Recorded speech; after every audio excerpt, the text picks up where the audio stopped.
نحمده ونصلي على رسوله الكريم اما بعد فاعوذ بالله من الشيطان الرجيم بسم الله الرحمن الرحيم قال الله تبارك وتعالى في كلامه المجيد والفرقان الحميد ان في خلق السماوات والارض واختلاف الليل والنهار والفلك التي تجري في البحر بما ينفع الناس وما أنزل الله من السماء من ماء فأحيا به الأرض بعد موتها وبث فيها من كل دابة وتصريف الرياح والسحاب المسخر بين السماء والأرض لآيات لقوم يعقلون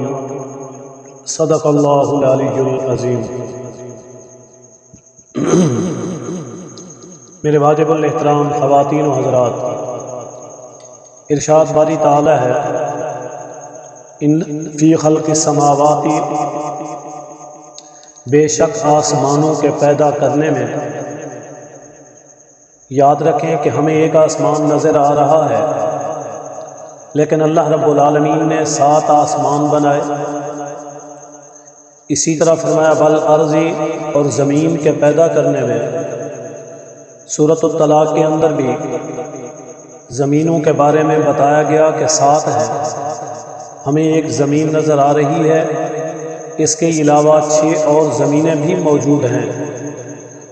فرمایا واختلاف اللیل والنہار، دن اور رات کے اختلاف میں، دن اور رات کے بدلنے میں،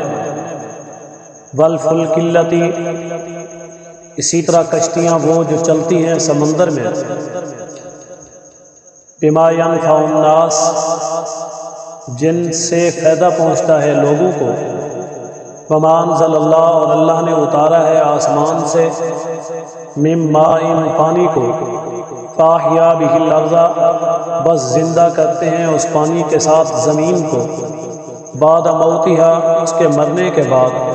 وبث فیہا من کل دابہ، اور پھیلا دیا اس زمین میں ہر ایک چوپائے کو، چلنے والے کو۔ اس آیت کے اندر اللہ رب العالمین توحید کو بیان فرما رہے ہیں۔ فرمایا دیکھو ہم نے آسمانوں کو پیدا کیا اس انداز سے کہ کوئی ستون نہیں، اس کو برابر رکھنے میں کسی قسم کا کوئی لینڈر نہیں ڈالا ہوا، کسی قسم کا کوئی سہارا نہیں دیا ہوا، بلکہ بغیر ستونوں کے اتنی وسیع و غریب آسمان، اتنی دور تک پھیلا ہوا یہ آسمان کس ذات نے پیدا کیا؟ جس نے اسے بنایا وہی رب ہے، وہی خدا ہے، وہی اللہ ہے۔ والارض، اور اسی طرح 7 زمینوں کو بنایا۔ یہ اللہ کی تخلیق ہے کہ اللہ نے کس انداز سے ان کو پیدا کیا۔ نہ ہی یہ اتنی نرم زمین ہے کہ اس کے اندر انسان دھنس جائے، نہ ہی یہ اتنی سخت ہے کہ اس میں ہل ہی نہ چلایا جا سکے، بلکہ یہ چلنے کے لیے موافق ہے کہ انسان اس پر چل سکے، دوڑ سکے، سفر کر سکے، کہیں آ جا سکے۔ لیکن کاشتکاری کے لیے یہ نرم ہے کہ ان میں کاشتکاری ہو سکے۔ فرمایا واختلاف اللیل، آپ دن کو دیکھتے ہیں اور رات کو، دن اور رات بدلتے ہیں، پھر ان کے بدلاؤ میں، ان میں کمی اور زیادتی ہے۔ کبھی دن اور رات برابر ہو جاتے ہیں، کبھی دن بڑھ جاتا ہے، رات کم ہو جاتی ہے، کبھی رات بڑھ جاتی ہے اور دن کم ہو جاتا ہے۔ یہ کون سی ذات ہے جو ان تینوں چیزوں کو، یعنی برابر بھی، کمی اور زیادتی بھی، یہ اللہ کی ذات ان کے اندر یہ پیدا کرتی ہے، اور انہیں یہ حکم ملتا ہے، اور جو حکم اللہ کی جانب سے ہوتا ہے یہ اسی کے مطابق چلتے رہتے ہیں۔ فرمایا آپ کشتیوں کو دیکھیں، وہ کشتیاں جو بڑے بڑے جہاز ہیں، بڑے دیو ہیکل قسم کے،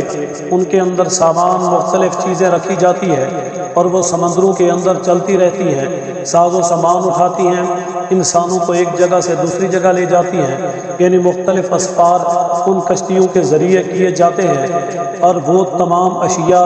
جو لوگوں کے نفع کے لیے ہے، جو ان کے فائدے کے لیے ہے، جو ان کی ضروریات کے لیے، تمام قسم کے سامانوں کو ان کے ذریعے ایک جگہ سے دوسری جگہ لایا اور لے جایا جاتا ہے۔ فرمایا وما انزل اللہ من السماء، اور کون سی وہ ذات ہے جو پانی کو اتار رہی ہے آسمان سے، اور وہ پانی کہ جس کے ساتھ زندہ کیا جاتا ہے زمین کو، یعنی اللہ تعالیٰ زمین کو اس پانی کے ذریعے زندگی دیتے ہیں، اس پانی کے ذریعے نباتات اگتے ہیں، اس پانی کے ذریعے اللہ تعالیٰ یہ فصلیں اگاتے ہیں کہ جو چارہ یا اسی طرح کھانے پینے کی مختلف ضروریات، سبزیات وغیرہ ہر ایک چیز ان سے پیدا ہوتی ہے۔ فرمایا فاحیا بہ الارض، بس اس کے ساتھ زمین کو زندگی ملتی ہے، یہ سر سبز و شاداب ہو جاتی ہے، یہ خوشحال ہو جاتی ہے، اور ہر قسم کے نباتات کو، ہر قسم کی سبزیات کو، ہر قسم کے شجر و نرب کو، یہ سب چیزیں اسی انداز سے لہلہاتی ہیں، اور بہترین انداز سے ان کو ان کے مرنے کے بعد زندگی ملتی ہے۔ اگر پانی نہ ہو تو زمین مردہ ہے، اگر اسے پانی مل جائے تو اسے زندگی مل جاتی ہے۔ فرمایا وبث فیہا من کل دابہ، اور ہر چیز کو ہم نے زمین پر پھیلا دیا، ہر ایک جانور، چوپائے، درندے، پرندے، چرند، جتنی بھی ایسی چیزیں ہیں کہ جن کے اندر روح ہے، جنہیں اللہ تعالیٰ نے زندگی عطا کی ہے، وہ اس زمین کے اندر پھیلی ہوئی ہے، اور وہ اپنا روزی اور رزق تلاش کرتی ہے دن اور رات، صبح اور شام، وہ اپنے کھانے پینے کا پورا بندوبست کر رہی ہے۔ جس انداز سے اللہ نے انہیں حکم دیا وہ اسی انداز سے اپنے کام کو سر انجام دے رہی ہے۔ فرمایا یہ سب چیزیں اللہ کے حکم سے زندہ ہے، اللہ کے حکم سے انہیں رزق ملتا ہے، اللہ کے حکم کے ساتھ یہ پوری کائنات میں پھیلی ہوئی ہے۔ فرمایا وتصریف الریاح،